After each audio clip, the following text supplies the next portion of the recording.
الحمد لله نحمده ونستعينه ونستهديه ونستغفره ونؤمن به ونتوكل عليه ونعوذ بالله من شرور أنفسنا ومن سيئات أعمالنا من يهد الله فلا مضل له ومن يضلل فلا هادي له نشهد أن لا إله إلا الله وحده لا شريك له ونشهد أن سيدنا ونبينا ومولانا محمدا عبده ورسوله صلى الله تعالى عليه وعلى آله وأصحابه وأتباعه وأزواجه وذرياته وبارك وسلم تسليما كثيرا كثيرا اما بعد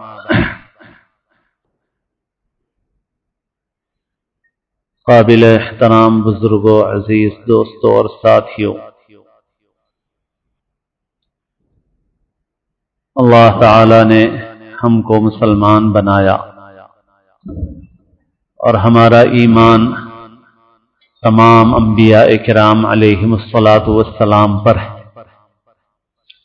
اللہ نے حضرت آدم سے نبیوں کا سلسلہ شروع فرمایا اور مختلف زمانوں میں اور مختلف قوموں اور علاقوں میں اللہ تعالیٰ نے انبیاء اور رسول مبعوث فرمائے، بھیجے۔ اللہ تعالیٰ ارشاد فرماتے ہیں وَلِكُلِّ قَوْمٍ هَادٍ، ہر قوم کے لیے رہنما رہبر دنیا میں بھیجا گیا۔ پھر اللہ نے نبیوں کے اس سلسلے کو ختم فرمایا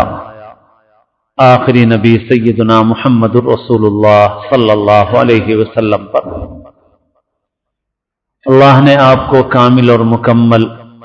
دین زندگی گزارنے کا طریقہ دے کر اس دنیا میں مبعوث فرمایا۔ هو الذي أرسل رسوله بالهدى ودين الحق ليظهره على الدين كله، اللہ نے اپنے رسول کو ہدایت اور دین حق کے ساتھ مبعوث فرمایا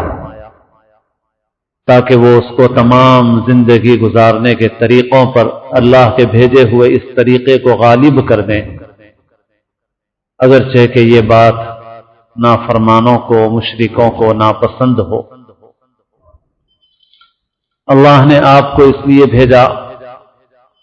تاکہ آپ کے ذریعے سے انسانیت کو زندگی گزارنے کا کامل اور مکمل طریقہ دے دیا جائے۔ آپ نے حجۃ الوداع میں اللہ کی نازل کردہ وحی سنائی کہ الیوم اکملت لکم دینکم واتممت علیکم نعمتی ورضیت لکم الاسلام دینا، آج میں نے تمہارے لیے تمہارا دین مکمل کر دیا، اپنی نعمت کو تم پر پورا کر دیا اور اسلام کو بطور دین تمہارے لیے پسند کر لیا۔ آپ صلی اللہ علیہ وسلم آخری نبی ہیں، آپ کے بعد دنیا میں کوئی نبی آنے والا نہیں ہے۔ آپ کی کتاب یعنی جو کتاب آپ لے کر آئے، جو اللہ کا کلام ہے قرآن مجید، وہ قیامت تک کے لیے رہنما اور رہبر ہے، اور آپ نے جس دین کو پیش کیا وہ دین پوری دنیا کے لیے ہے، تمام انسانیت کے لیے ہے، انسانوں اور جنات کے لیے ہے، ہر زبان بولنے والوں کے لیے ہے۔ فرمایا کہ ہم نے آپ کو رسول بنا کر بھیجا کافۃ للناس بشیرا ونذیرا، تمام انسانوں کے لیے خوشخبری دینے والا اور آگاہ کرنے والا بنا کر آپ کو ہم نے بھیجا۔ آپ صلی اللہ علیہ وسلم کو جب اللہ نے یہ مقام دیا تو ظاہر بات ہے، بالکل عقل میں سمجھ میں آنے والی بات ہے کہ جب آپ کو اللہ نے آخری نبی بنایا، کامل مکمل دین دیا، اور آپ کے بعد کوئی نبی نہیں آئیں گے، اللہ نے اس کا فیصلہ فرما لیا، تو اس کا فطری اور لازمی تقاضا یہ بھی ہے کہ آپ صلی اللہ علیہ وسلم کے اس دین کی حفاظت کے لیے اور اس دین کی اشاعت کے لیے آپ کو ایسے اعوان، انصار اور ساتھی دیے جائیں جو اس کام کے لیے بالکل موزوں ہوں، مناسب ہوں، اور اس دین کی ان کے ذریعے سے حفاظت ہو، اشاعت ہو۔ چنانچہ ایسا ہی ہوا، اور اللہ نے آپ کے لیے جن لوگوں کو آپ کی صحبت کے لیے منتخب فرمایا وہ سب سے بہترین لوگ تھے۔ قرآن مجید میں جہاں پر بھی یہ ارشاد فرمایا گیا کہ اللہ نے تم کو منتخب کیا ہے، هو اجتباکم، تو اس کا پہلا مصداق وہ لوگ ہیں جو حضور کے ساتھ تھے، اللہ نے ان کو چنا اور منتخب کیا۔ اسی لیے ہمارا اہل سنت کا یہ عقیدہ ہے کہ جن لوگوں نے حضور پاک علیہ الصلاۃ والسلام کی صحبت اختیار کی ایمان کے ساتھ، وہ لوگ ایسے ہیں کہ ان کے مقام و مرتبے کو بعد میں آنے والا کوئی بھی شخص نہیں پہنچ سکتا، اور انبیاء کرام علیہم الصلاۃ والسلام کے بعد تمام انسانوں میں وہ سب سے بہتر لوگ ہیں جن کو اللہ نے حضور کی صحبت کے لیے چنا اور منتخب فرمایا۔ آپ دنیا میں کسی بھی قوم سے یہ پوچھیں کہ تمہاری قوم میں، تمہاری ملت میں سب سے اچھے لوگ کون ہیں، اگر آپ یہودیوں سے پوچھیں تو یہودی کہیں گے کہ ہماری ملت میں سب سے اچھے لوگ وہ ہیں جو حضرت موسیٰ علیہ الصلاۃ والسلام کے ساتھ تھے۔ عیسائیوں سے پوچھیں کہ تم میں سب سے اچھے لوگ کون ہیں، تو عیسائی کہیں گے کہ وہ لوگ ہیں جو حضرت عیسیٰ کے حواری اور ساتھی تھے۔ لیکن اس امت میں جو سب سے پہلا گمراہ فرقہ پیدا ہوا، سب سے پہلا گمراہ فرقہ جو اس امت میں پیدا ہوا، شیعوں کا، اگر آپ شیعہ سے یہ پوچھیں کہ محمد رسول اللہ صلی اللہ علیہ وسلم کی امت میں سب سے برے لوگ کون ہیں، تو شیعہ کہیں گے کہ نعوذ باللہ حضور کے صحابہ ہیں۔ اگر غور کیا جائے تو یہ گستاخی صحابہ کی شان میں نہیں ہے، بلکہ یہ خود حضور پاک کی شان میں ہے۔ یہ بات کیسے عقل میں آ سکتی ہے کہ جن انبیاء کا وقت محدود تھا کام کا، جن انبیاء کے مکان کا دائرہ بھی محدود تھا، اس ملک کے لیے نبی ہیں، اس جزیرے کے لیے نبی ہیں، اس قوم کے لیے نبی ہیں، تو اللہ تعالیٰ ان کو تو اچھے اچھے ساتھی دیں، اور جس نبی کا کام اتنا پھیلا ہوا ہے اور جس کی نبوت کا دائرہ اتنا وسیع ہے، اللہ تعالیٰ اس کو نعوذ باللہ ایسے ساتھی دیں جو سب سے برے لوگ ہیں، نعوذ باللہ۔ کیا ایسا ہو سکتا ہے؟ اور یہ بات اس سے بھی آگے بڑھ کر اللہ تعالیٰ تک پہنچتی ہے، والعیاذ باللہ، کہ اللہ تعالیٰ نے آخری نبی کے لیے ایسے صحابہ، ایک دو نہیں، وہ بھی سینکڑوں، ہزاروں، والعیاذ باللہ، والعیاذ باللہ، اللہ نے ایسے چنے کہ حضور اس دنیا سے تشریف لے جاتے ہی ایمان سے نکل گئے۔ کیا ایسا ہو سکتا ہے؟ شیعیت کی بنیاد ایک دھوکے پر ہے، وہ دھوکہ ہے اہل بیت کی محبت کا، اور اس دھوکے کی بنیاد پر انہوں نے صحابہ کو برا بھلا کہا۔ لیکن ہمارے ملک کے ایک معروف عالم دین ہیں، اور وہ اور ان کے آباء و اجداد بھی شیعیت کے خلاف بڑی زبردست انہوں نے محنت کی ہے۔ مرتبہ گفتگو میں وہ فرما رہے تھے کہ چلو ٹھیک ہے، تھوڑی دیر کے لیے مان لیا کہ آپ کو اہل بیت سے محبت ہے، نعوذ باللہ صحابہ ویسے ہیں، لیکن اس کے بعد انہوں نے جو طریقہ اختیار کیا ہے وہ دین اسلام سے بالکل ہٹ کر کے ہے، ایک نیا دین گویا ایجاد کر لیا۔ جس میں انہوں نے اپنے اماموں کو نبی سے بڑھ کے درجہ دیا اور پوری امت سے الگ ایک راستہ اختیار کیا۔ حقیقت یہ ہے کہ یہ در حقیقت اسلام کے خلاف ایک سازش کے نتیجے میں وجود میں آنے والا گروہ ہے۔ حضور پاک علیہ الصلوۃ والسلام کو اللہ تعالیٰ نے جو بشارتیں دی تھیں وہ بشارتیں صحابہ اور خلفائے راشدین کے ہاتھوں پر پوری ہوئی۔ یہ خود بھی اس بات کی علامت ہے کہ وہ حضور کے سچے جانشین ہیں۔ حضور پاک علیہ الصلوۃ والسلام نے دیکھا کہ کسرا کے خزانے ہمارے قدموں میں ہیں، بصرہ اور شام کے محلات فتح ہو گئے ہیں، کیا یہ حضور کے زمانے میں فتح ہوئے؟ نہیں، حضرت عمر رضی اللہ تعالیٰ عنہ کے زمانے میں یہ فتوحات ہوئی ہیں۔ معلوم ہوا کہ وہ حضور کے سچے غلام ہیں، جو بشارت حضور کو دکھائی گئی تھی وہ ان کے زمانے میں ظاہر ہوئی ہے۔ اللہ کے رسول صلی اللہ علیہ وسلم کے اس دنیا سے تشریف لے جانے کے بعد حضرت ابوبکر صدیق رضی اللہ تعالیٰ عنہ خلیفہ بنے۔ مختصر زمانہ 2-2.5 برس کا ان کی خلافت کا تھا۔ اس میں اندرونی حالات درست ہوئے اور دشمنوں کو جو توقعات تھی کہ مسلمانوں کا شیرازہ حضور کے بعد بکھرے گا، نعوذ باللہ، وہ توقعات پوری نہیں ہو سکی۔ پھر حضرت عمر رضی اللہ تعالی عنہ کا دور آیا تو مسلمانوں کی طاقت اور قوت خوب بڑھنے لگی اور فتوحات کا سلسلہ پھیلنے لگا۔ اس زمانے کی جو بڑی طاقتیں تھیں، فارس کی اور روم کی، مسلمانوں نے ان طاقتوں کو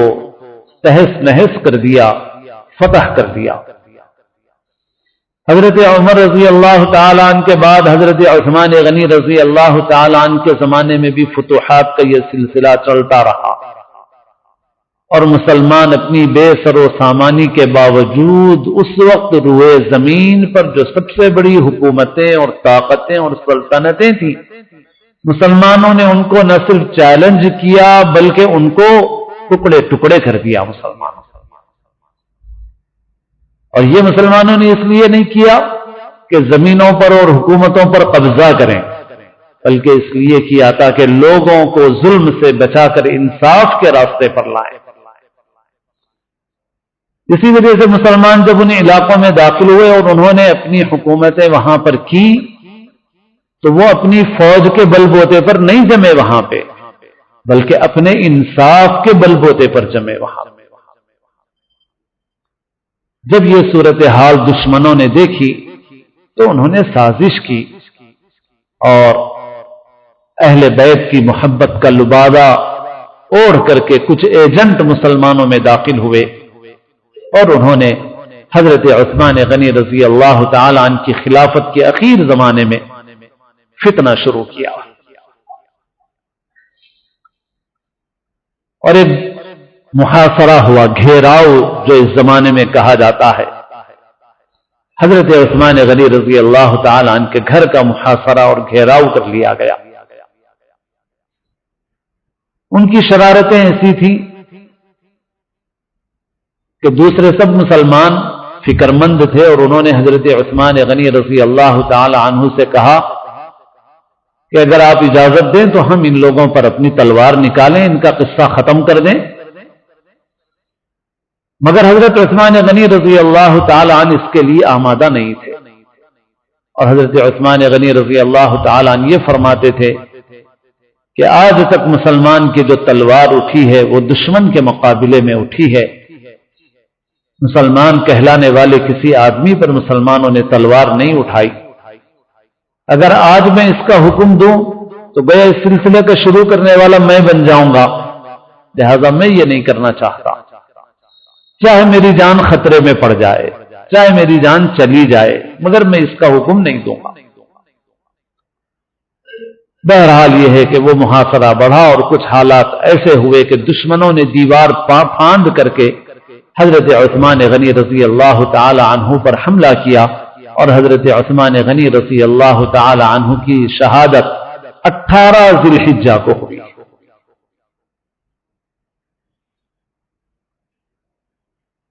حضرت عثمان غنی رضی اللہ تعالی عنہ کی شہادت یہ وہ موڑ ہے جہاں سے اس امت میں 2 ٹکڑے ہوئے ہیں۔ اس سے پہلے اس امت میں کوئی 2 طبقے نہیں تھے، کسی قسم کا افتراق نہیں تھا۔ یہ وہ موڑ ہے جہاں سے امت 2 حصوں میں تقسیم ہوئی، اور شیعہ اسی دن کو سب سے بڑی عید مناتے ہیں، 18 ذی الحجہ کو، عید غدیر کے نام سے۔ نام انہوں نے ایک دیا، شیعوں کے مذہب میں تقیہ ہے، جھوٹ بولتے ہیں، اوپر سے کچھ ایک چیز ظاہر کرتے ہیں، اندر کچھ ایک اور چیز رکھتے ہیں۔ اوپر سے انہوں نے ظاہر کیا کہ ہم یہ اس لیے منا رہے ہیں کہ اللہ کے رسول صلی اللہ علیہ وسلم نے ایک مقام غدیر خم پر ایک خطبہ دیا جس میں حضرت علی کی فضیلتیں بیان کی ہے، اس وجہ سے ہم اس کی عید مناتے ہیں۔ لیکن یہ اوپر سے بتائی جانے والی بات ہے، اندر سے جو چیز ان کے اندر ہے وہ یہ ہے کہ یہ نعوذ باللہ حضرت عثمان کی شہادت کا دن ہے، اور ان کے عقیدے کے مطابق اس کے بعد گویا حضرت علی کے لیے راستہ ہموار ہوا، لہذا ہم سب سے بڑی عید اس کو مناتے ہیں۔ دیکھا جائے تو یہ امت کے لیے ایسا دن ہے کہ جس دن امت گویا ٹکڑوں میں تقسیم ہوئی ہے، لیکن یہ ان کے نزدیک سب سے بڑی عید کا دن ہے۔ اسی طرح رجب میں بھی ایک تقریب اہل سنت میں بھی نادانی سے منائی جاتی ہے۔ حضرت امام جعفر صادق رحمہ اللہ کے نام سے تحقیق کرنے والے کہتے ہیں وہ بھی در حقیقت شیعوں کی داخل کی ہوئی چیز ہے کہ ان کے نام پر ایصال ثواب کا انہوں نے عنوان دیا ہے، مگر شیعوں کی جنتری میں 22 رجب کے متعلق یہ لکھا ہوا ہے کہ یوم سرور بر مرگ معاویہ، حضرت معاویہ کے انتقال پر خوشی کا دن، تو وہ در حقیقت حضرت معاویہ کے انتقال پر خوشی مناتے ہیں۔ اسی وجہ سے اس ایصال ثواب کے ساتھ جو طور طریق اہل سنت میں رواج پا گئے ہیں وہ اس تحقیق کی بہت تائید کرتے ہیں، کیونکہ کسی ایصال ثواب کا تعلق اس سے نہیں ہے کہ اس کے لیے مٹی کے برتن استعمال کیے جائیں، ہاتھ دھونے کا پانی بھی باہر نہ جائے اور برتن بھی سارے کے سارے دفن کر دیے جائیں۔ بتائیے اس کا کسی اللہ والے کے لیے ایصال ثواب سے کیا تعلق ہے ان چیزوں کا کہ اس کا پانی باہر نہ جائے، اس کے برتن باہر نہ جائیں، اس کے لیے مٹی کے برتن استعمال ہوں، پھر اس کے بعد ان سب کو دفن کر دیا جائے، کیا تعلق ہے اس کا؟ اسی لیے عرض کرتا رہتا ہوں میں کہ امت میں اگر کچھ چیزیں اختلاف کی ہیں تو بہت سی چیزیں ایسی ہیں جو اختلاف کی نہیں ہیں۔ کوئی بھی عالم محقق کہے گا کہ یہ چیزیں بالکل بے حقیقت، بے حیثیت، بے بنیاد چیزیں ہیں، کوئی اہمیت ہی نہیں ہے ان چیزوں تو بہرحال یہ جو طریقہ ہے یہ طریقہ بھی اس کی تائید کرتا ہے کہ یہ حضرت معاویہ رضی اللہ تعالی عنہ کی وفات پر خوشی ہے جس کو انہوں نے ایک دوسرا نام دے دیا۔ تو بہرحال 18 ذی الحجہ کو حضرت عثمان غنی رضی اللہ تعالی عنہ کی شہادت کے بعد امت 2 حصوں میں تقسیم ہو گئی۔ ادھر مدینے میں لوگوں نے حضرت علی رضی اللہ تعالی عنہ کے ہاتھ پر بیعت کی،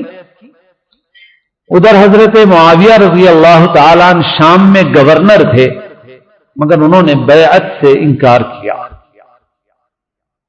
اور ان کا کہنا یہ تھا کہ آپ کے اطراف جو لوگ ہیں اس میں حضرت عثمان کے قاتل بھی ہیں، آپ پہلے حضرت عثمان کے قاتلوں سے قصاص اور بدلہ لیجئے، پھر ہم آپ کے ہاتھ پر بیعت کریں گے۔ حضرت علی رضی اللہ تعالیٰ عنہ کی صورتحال یہ تھی کہ حضرت علی اس موقف میں نہیں تھے کہ ان سے قصاص اور بدلہ لے سکیں۔ حضرت علی یہ کہتے تھے کہ آپ پہلے بیعت کر لیجئے، جب ہماری قوت مجتمع ہو جائے گی پھر ہم ان قاتلوں سے قصاص اور بدلہ لیں گے۔ حضرت علی کی بات بھی درست تھی، کیونکہ حضرت علی اس موقف میں تھے ہی نہیں کہ ان سے قصاص اور بدلہ لے سکے۔ بہرحال نتیجہ یہ ہوا کہ ادھر حضرت معاویہ اپنے موقف پہ قائم رہے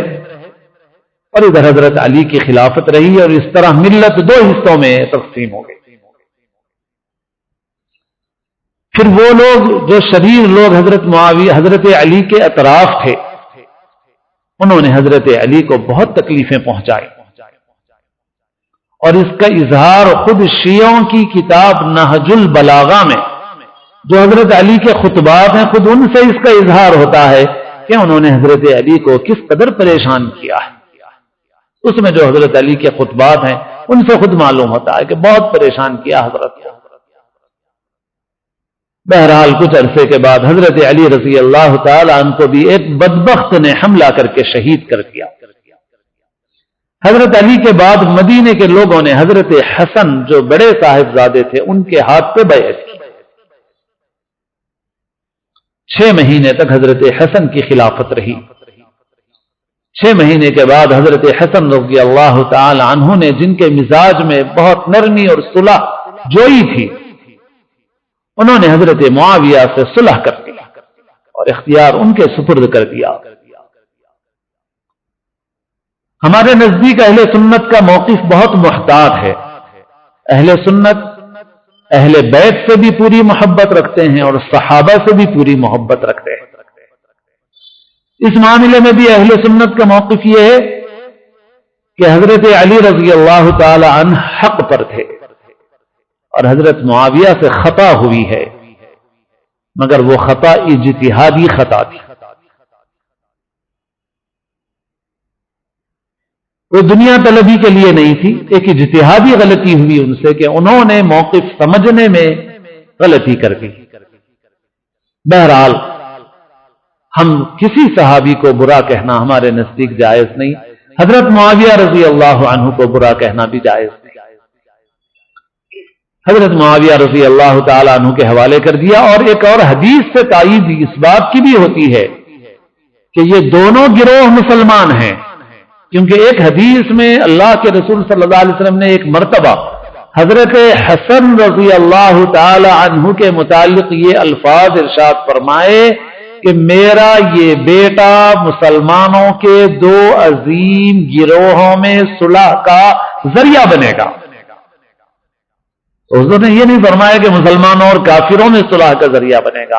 حضور نے یہ فرمایا کہ میرا یہ بیٹا مسلمانوں کی 2 عظیم جماعتوں میں صلح کا ذریعہ بنے گا۔ تو معلوم ہوا کہ دونوں مسلمان تھے، اگرچہ کہ حضرت معاویہ سے خطا ہوئی ہے اس معاملے میں۔ بہرحال حضرت حسن نے 6 مہینے کے بعد صلح کر دی۔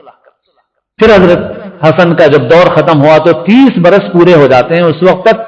اور بعض روایتوں میں اللہ کے رسول صلی اللہ علیہ وسلم نے فرمایا کہ میرے بعد خلافت 30 برس رہے گی۔ حضرت حسن کی صلح پر 30 برس پورے ہو جاتے ہیں، خلافت ختم ہو گئی اس کے بعد۔ اب حضرت معاویہ کا دور ہے۔ حضرت معاویہ کے انتقال کے بعد ان کا بیٹا یزید جانشین ہوا۔ یزید کے زمانے میں حضرت حسین رضی اللہ تعالی عنہ کی شہادت کا واقعہ پیش آیا۔ اب اس واقعے کے ذکر کا موقع نہیں ہے، مختصر بات اتنی ہے کہ کوفہ کے لوگوں نے حضرت سیدنا حسین رضی اللہ عنہ کو خطوط لکھے کہ آپ تشریف لائیں، ہم آپ کا ساتھ دیں گے اور یزید کی غلط حکومت کا مقابلہ کریں گے۔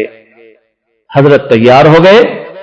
دوسرے صحابہ کرام نے حضرت حسین رضی اللہ عنہ سے باصرار درخواست کی کہ حضرت آپ مت تشریف لے جائیے۔ ان کا کوئی بھروسہ نہیں ان لوگوں کا جنہوں نے آپ کی تائید کی ہے، مگر حضرت کی طبیعت پر، اور نعوذ باللہ حضرت حسین بھی کوئی حکومت اور دنیا طلبی کے لیے نہیں گئے۔ جیسے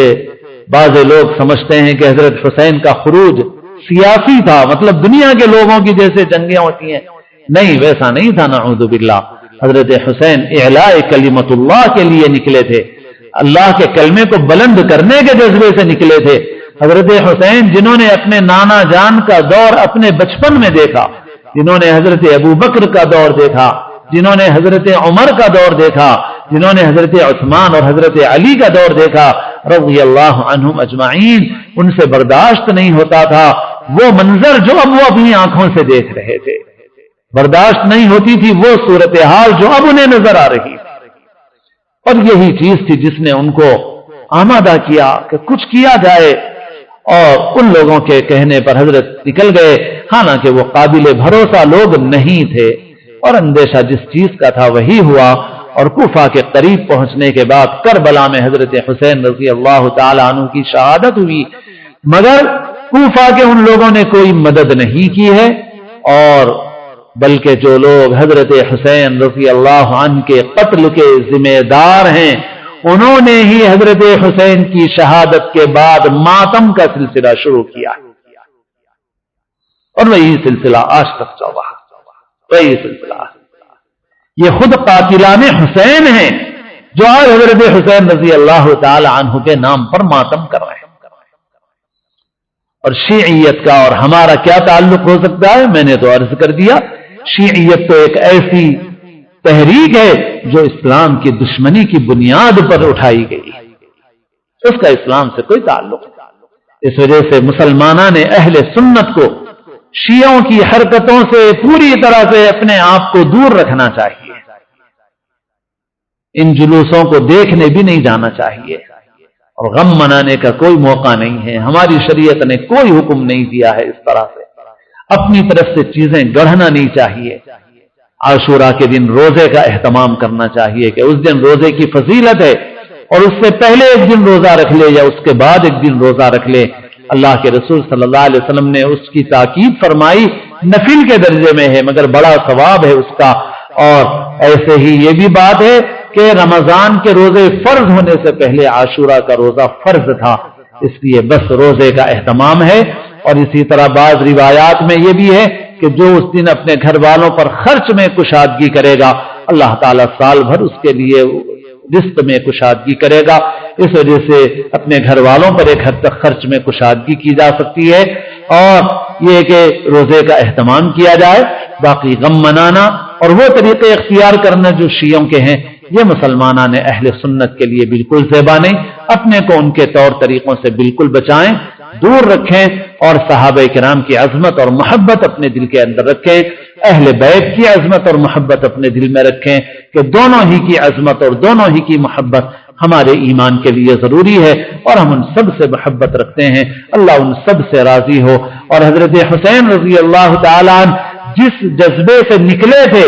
ضرورت اگر آج ہے بجائے ماتم کرنے کے اور بجائے یہ کرنے کے، ضرورت اس کی ہے کہ اس جذبے کو زندہ کیا جائے جو جذبہ حسینی ہے، اور جو جذبہ صدیقی ہے کہ اینقص الدین وانا حی، کہ ہمارے جیتے جی دین میں کمی کیسے کی جا سکتی ہے۔ اللہ کے کلمے کو اور دین کو سربلند کرنے کے لیے اپنے اندر جذبہ پیدا کرنے اور قدم اٹھانے کی ضرورت ہے۔ اللہ تعالیٰ اپنے فضل و کرم سے ہم سب کو دین کا صحیح علم، صحیح سمجھ، عمل کی توفیق نصیب فرمائے، اسلام کی زندگی اور اپنے اپنے وقت پر حسن خاتمہ نصیب فرمائے، سنتیں ادا فرما دیجیے۔